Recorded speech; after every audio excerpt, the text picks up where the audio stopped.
Hi friends, welcome to my channel. ಈಗ ನೋಡಿ ರಾತ್ರಿ 8 ಗಂಟೆ ಆಯಿತು.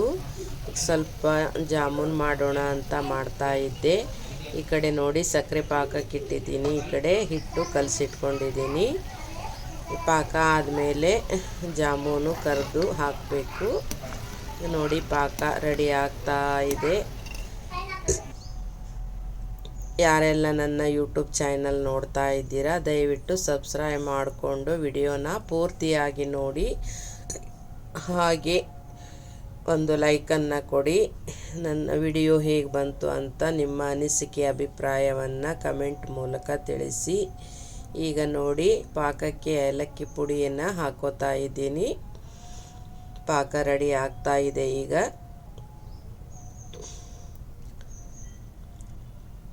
ಪಾಕ ಮುಗಿದ ಮೇಲೆ ಆಮೇಲೆ ಸಣ್ಣ ಸಣ್ಣ ಉಂಡೆಗಳನ್ನು ಮಾಡಿ ಇಟ್ಕೊಂಡು ಆಮೇಲೆ ಜಾಮೂನನ್ನು ಕರಿತೀನಿ. ಈಗ ಸ್ವಲ್ಪ ಅನ್ನಕ್ಕೆ ಇಡಬೇಕು.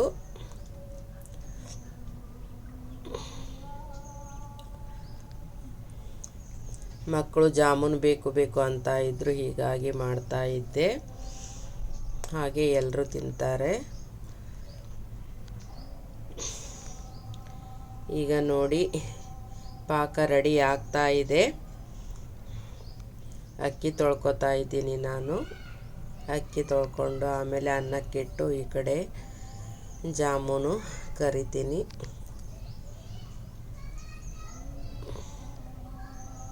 ನನ್ನ ವಿಡಿಯೋ ಎಲ್ಲ ಹೇಗೆ ಬರ್ತಾ ಇದೆ ಅಂತ ಕಮೆಂಟ್ ಮಾಡಿ ದಯವಿಟ್ಟು ತಿಳಿಸಿ.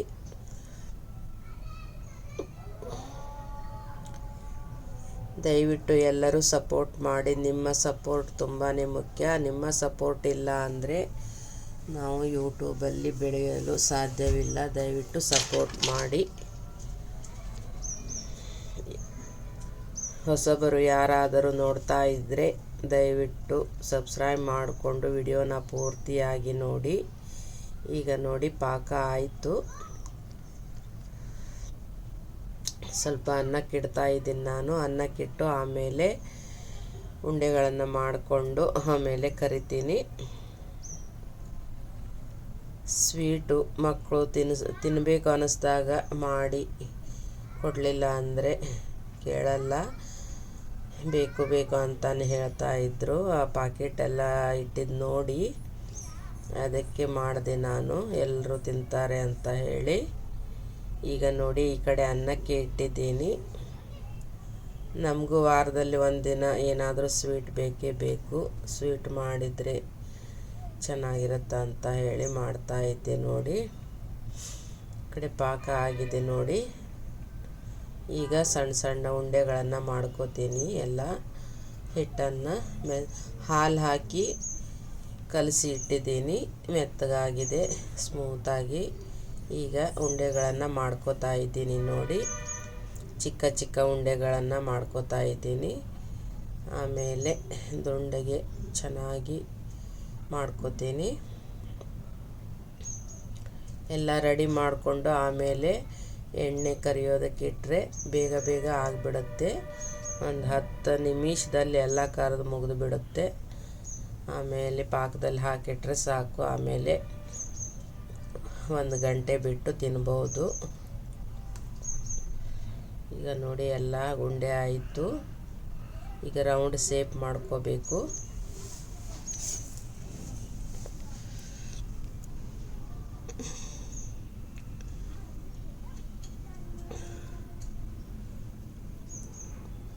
ಏನು ರೆಡಿ ಹಿಟ್ಟು ಸಿಗತ್ತೆ, ಮಾಡೋದಿನ 10 ನಿಮಿಷದಲ್ಲೆಲ್ಲ ಮಾಡ್ಬೋದು. ಜಾಮೂನ್ ಏನು ಬೇಗ ಆಗಿಬಿಡುತ್ತೆ.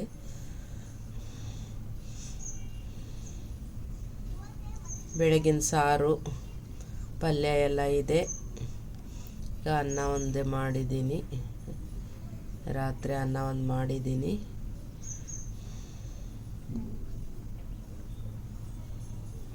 ಈಗ ನೋಡಿ ರೌಂಡ್ ಶೇಪಲ್ಲಿ ಉಂಡೆಗಳನ್ನ ರೌಂಡ್ ಶೇಪ್ ಮಾಡ್ಕೋತಾ ಇದ್ದೀನಿ ಎಲ್ಲನೂ.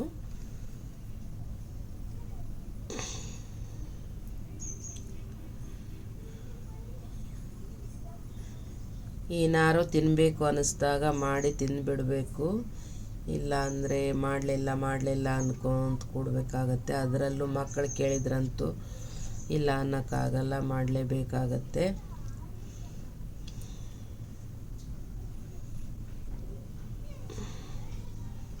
ನೋಡಿ ಎಲ್ಲ ಉಂಡೆಗಳನ್ನು ಮಾಡ್ಕೋತಾ ಇದ್ದೀನಿ. ಮಕ್ಕಳು ಹೊರಗಡೆ ಆಟ ಆಡ್ತಾ ಇದ್ದಾರೆ. ನೋಡಿ ಎಲ್ಲ ಉಂಡೆಗಳನ್ನು ರೌಂಡ್ ಶೇಪಲ್ಲಿ ಮಾಡಿಟ್ಕೊಂಡಿದ್ದೀನಿ. ಈಗ ಎಣ್ಣೆ ಕರಿಯೋಕೆ ಇಡಬೇಕು. ಈಗ ನೋಡಿ ಅರ್ಧ ಕರ್ದ ಹಾಗೆ ಬಿಡ್ತು. ಎಲ್ಲ ವಿಡಿಯೋ ಮಾಡಿ ತೋರಿಸೋದಕ್ಕೆ ಆಗಲಿಲ್ಲ.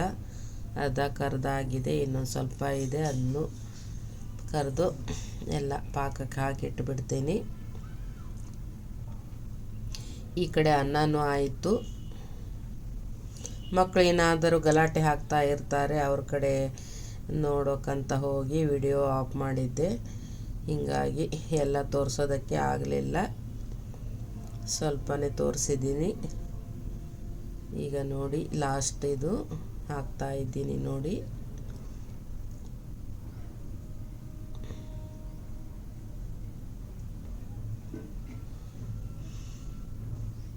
ಏನಾದ್ರು ಒಂದೊಂದು ಸಾಮಾನು ತೊಗೊಂಡು ಜಗಳ ಆಡ್ತಾನೆ ಇರ್ತಾರೆ, ಅದು ನನಗೆ ಬೇಕು, ಇದು ನನಗೆ ಬೇಕು ಅಂತ ಹೇಳಿ. ಈಗ ನೋಡಿ ಬೆಳಿಗ್ಗೆ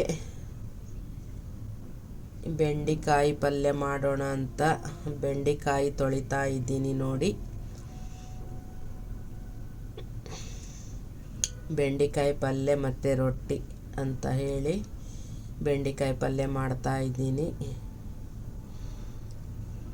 ರೆಡಿ ರೊಟ್ಟಿ ತೊಗೊಂಬರ್ಬೇಕು. ಪಲ್ಯ ಅಷ್ಟು ಮಾಡಿ ಅನ್ನ ಸ್ವಲ್ಪ ಮಾಡ್ತೀನಿ, ಸ್ವಲ್ಪನೇ ಅನ್ನ ಮಾಡ್ತೀನಿ. ಸಾರು ಇದೆ ಸ್ವಲ್ಪ. ಈಗ ರೊಟ್ಟಿ ಬೆಂಡೆಕಾಯಿ ಪಲ್ಯ ಅಂದರೆ ಮತ್ತೆ ಸಾರು ಖರ್ಚಾಗಲ್ಲ, ಅನ್ನನೂ ಯಾರೂ ಊಟ ಮಾಡಲ್ಲ. ಮಕ್ಕಳಿಗೆ ಸ್ವಲ್ಪ ಸ್ವಲ್ಪ ಊಟ ಒಂದೊಂದು ಎರಡೆರಡು ತುತ್ತು ಊಟ ಮಾಡ್ತೀವಿ ಅಷ್ಟೇ. ಅನ್ನ ಸಾರಿದೆ, ಬೇಳೆ ಸಾರು,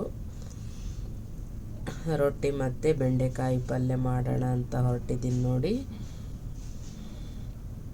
ಎಲ್ಲ ತೊಳ್ಕೊತಾ ಇದ್ದೀನಿ. ಬೆಂಡೆಕಾಯಿ ಚೆನ್ನಾಗಿ ತೊಳ್ಕೊಂಡು ಎಲ್ಲ ಕಟ್ ಮಾಡಿಕೊಂಡು ಆಮೇಲೆ ಹುರ್ಕೋಬೇಕು. ಚೆನ್ನಾಗಿ ಹುರ್ಕೋಬೇಕು. ಹುರ್ಕೊಂಡು ಪಲ್ಯ ಮಾಡಬೇಕು.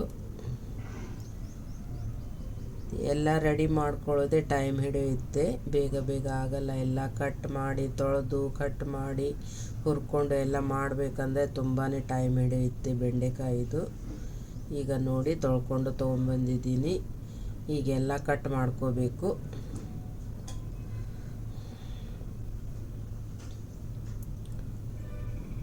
ಈಗ ನೋಡಿ ಎಲ್ಲ ಕಟ್ ಮಾಡ್ಕೋತಾ ಇದ್ದೀನಿ ನೋಡಿ. ಎಲ್ಲ ಒಂದೊಂದಾಗಿ ಕಟ್ ಮಾಡಬೇಕು, ತುಂಬ ಟೈಮ್ ಹಿಡಿಯುತ್ತೆ. ಬೆಂಡೆಕಾಯಿ ಎಲ್ಲ ನೀಟಾಗಿ ತೊಳ್ಕೊಂಡು ಕಟ್ ಮಾಡಿ ಹುರ್ಕೊಳ್ಳೋದಂದರೆ ತುಂಬಾ ಟೈಮ್ ಹಿಡಿಯುತ್ತೆ. ಈ ಪಲ್ಯ ರೊಟ್ಟಿ ಜೊತೆ ತುಂಬ ಚೆನ್ನಾಗಿರುತ್ತೆ ಅಂತ ಹೇಳಿ ತೊಗೊಂಬಂದಿದ್ದಾಳೆ ನಮ್ಮ ಮಗಳು. ಹೀಗಾಗಿ ಮಾಡ್ತಾಯಿದ್ದೀನಿ. ಏನು ರೊಟ್ಟಿ ಮತ್ತು ಬೆಂಡೆಕಾಯಿ ಪಲ್ಯ ತಿನ್ನಬೇಕು ಅನ್ನಿಸ್ತಾ ಇದೆ ಅಂತ ಅಂದರು, ಅದಕ್ಕೆ ತೊಗೊಂಬಂದಿದ್ದಾಳೆ, ಅದಕ್ಕೆ ಮಾಡ್ತಾಯಿದ್ದೀನಿ. ಈಗ ರೊಟ್ಟಿ ರೆಡಿ ಮಾಡೋದಕ್ಕೆ ಹೇಳಿದ್ದಾರೆ. ಒಬ್ಬರು ಮನೇಲಿ ರೊಟ್ಟಿ ಮಾಡಿಕೊಡ್ತಾರೆ, ಬಿಸಿ ಬಿಸಿ ಆವಾಗನೇ ರೊಟ್ಟಿ ಮಾಡಿಕೊಡ್ತಾರೆ. ಅವ್ರಿಗೆ ಹೇಳಿದ್ದಾರೆ, ಹೋಗಿ ತೊಗೊಂಡು ಬರಬೇಕು. ಈಗ ನೋಡಿ ಎಲ್ಲ ಪಲ್ಯನ ಇದು ಕಟ್ ಮಾಡಿಕೊಂಡು ಆಮೇಲೆ ಹುರ್ಕೋಬೇಕು. ಎಲ್ಲ ಕಟ್ ಮಾಡ್ತಾ ಇದ್ದೀನಿ ನೋಡಿ. ಬೆಂಡೆಕಾಯಿ ಪಲ್ಯ ತುಂಬ ಆರೋಗ್ಯಕ್ಕೆ ಒಳ್ಳೆಯದು. ಇದರಲ್ಲಿ ತುಂಬ ಕಬ್ಬಿಣಾಂಶ ತುಂಬ ಇರುತ್ತೆ, ತುಂಬಾ ಒಳ್ಳೆಯದು.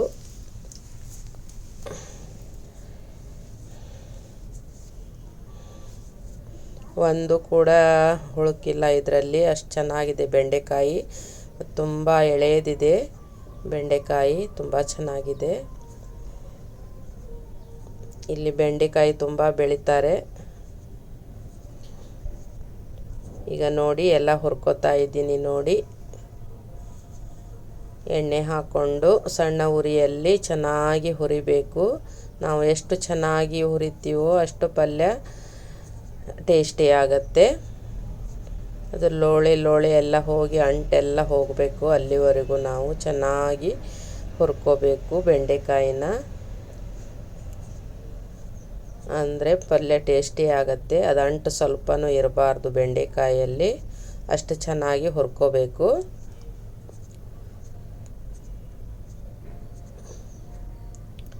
ಅಂಟಿದ್ರೆ ಪಲ್ಯ ಸರಿ ಆಗಲ್ಲ.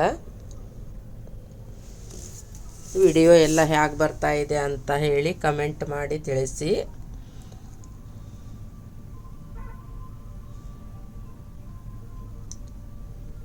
ನೋಡಿ ಹುರ್ಕೊಳ್ಳೋದಕ್ಕೆ ಎಷ್ಟು ಟೈಮ್ ಆಗಿಬಿಡುತ್ತೆ. ತುಂಬಾ ಟೈಮ್ ಬೇಕು ಹುರ್ಕೊಳ್ಳೋದಕ್ಕೆ. ಈಗ ನೋಡಿ ಸ್ವಲ್ಪ ಅನ್ನಕ್ಕೆ ಇಟ್ಕೋಬೇಕು. ಅನ್ನ ಜಾಸ್ತಿ ಮಾಡಲ್ಲ, ಸ್ವಲ್ಪನೇ ಮಾಡ್ತೀನಿ. ಯಾಕಂದರೆ ರೊಟ್ಟಿ ತಿಂದ ಮೇಲೆ ಅನ್ನ ಜಾಸ್ತಿ ಯಾರೂ ಊಟ ಮಾಡಲ್ಲ. ಮಕ್ಕಳಿಗೆ ಸ್ವಲ್ಪ, ನಮಗೆ ಒಂದು 2 ತುತ್ತು ಅಷ್ಟೇ ಅನ್ನ. ರೊಟ್ಟಿ ಮತ್ತು ಪಲ್ಯನೇ ತಿಂತಾರೆ ರೊಟ್ಟಿ ಇದ್ದರೆ.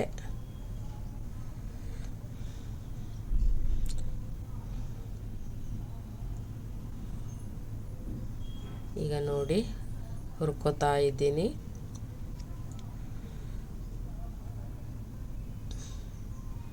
ಈ ಕಡೆ ಅನ್ನಕ್ಕೆ ಇಟ್ಕೋತೀನಿ.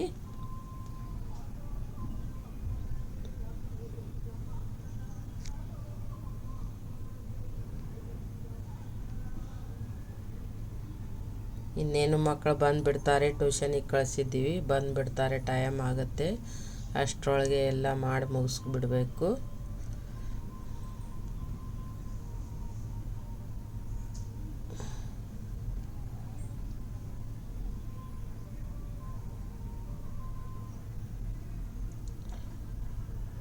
ನೋಡಿ ಇದಕ್ಕೆ ಎಷ್ಟು ಟೈಮ್ ಆಗುತ್ತೆ ಹುರಿಯೋದಂದರೆ, ತುಂಬಾ ಟೈಮ್ ಹಿಡಿಯುತ್ತೆ.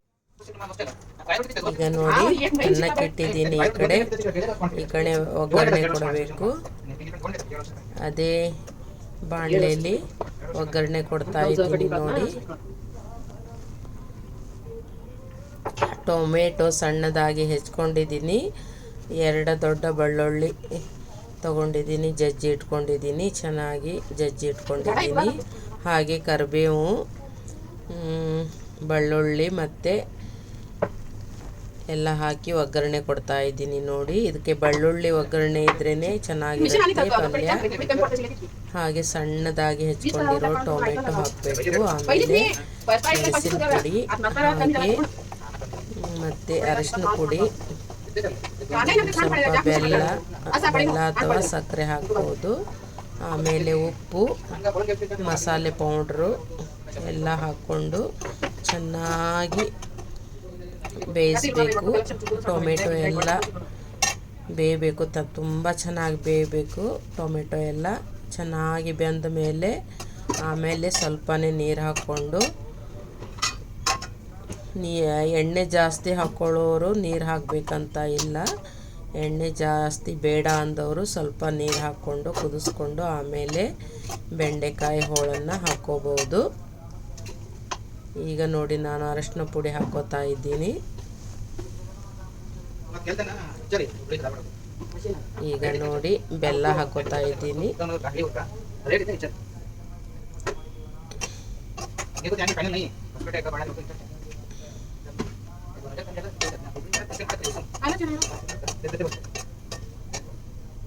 ಈಗ ನೋಡಿ ಉಪ್ಪು ಹಾಕ್ಕೋತಾ ಇದ್ದೀನಿ.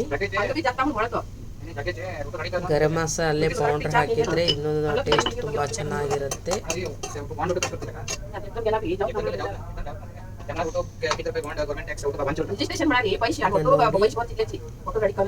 ಮೆಣಸಿನ ಪುಡಿ ಹಾಕೋತಾ ಇದ್ದೀನಿ ರುಚಿಗೆ ತಕ್ಕಷ್ಟು.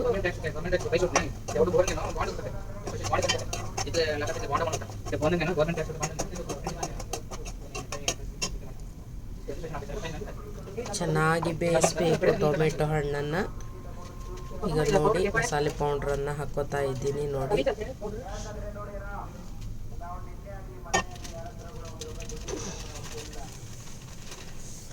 ಮಸಾಲೆ ಪೌಡ್ರನ್ನು ಚೆನ್ನಾಗಿ ಹಾಕೋತಾ ಇದ್ದೀನಿ. ನೋಡಿ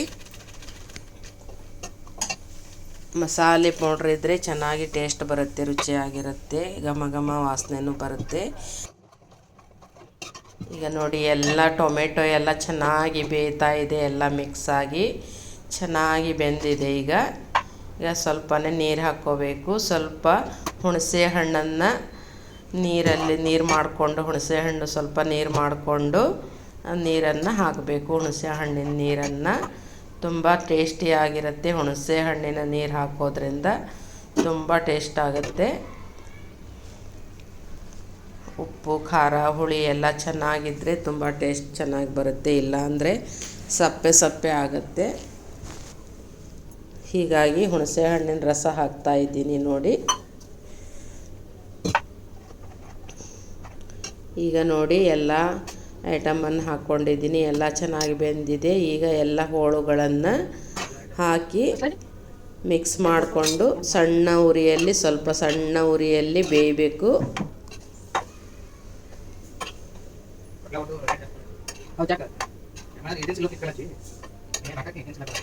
ದೊಡ್ಡ ಉರಿ ಆದರೆ ಸೀದು ಹೋಗಿಬಿಡುತ್ತೆ, ಅದಕ್ಕೆ ಸಣ್ಣ ಉರಿಯಲ್ಲಿ ಮುಚ್ಚಿಟ್ಟು ಬೇಯಿಸಬೇಕು.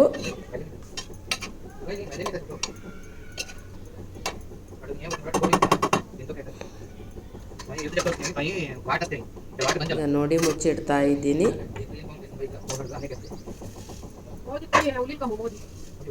ಈಗ ಅನ್ನನೂ ಆಯಿತು, ಈ ಕಡೆ ಪಲ್ಯನೂ ಆಯಿತು. ಸಣ್ಣ ಉರಿಯಲ್ಲಿಟ್ಟಿದ್ದೀನಿ, ಇನ್ನೊಂದು 5 ನಿಮಿಷ ಇಟ್ಟರೆ ಸಾಕು, ಎಲ್ಲ ಬೇಯುತ್ತೆ.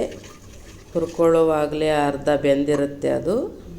ಈಗ ಇನ್ನೊಂದು ಸ್ವಲ್ಪ ಬೆಂದರೆ ಸಾಕು. ಈ ವಿಡಿಯೋ ನಿಮಗೆ ಹೇಗನ್ನಿಸ್ತು ಅಂತ ಕಮೆಂಟ್ ಮಾಡಿ ತಿಳಿಸಿ.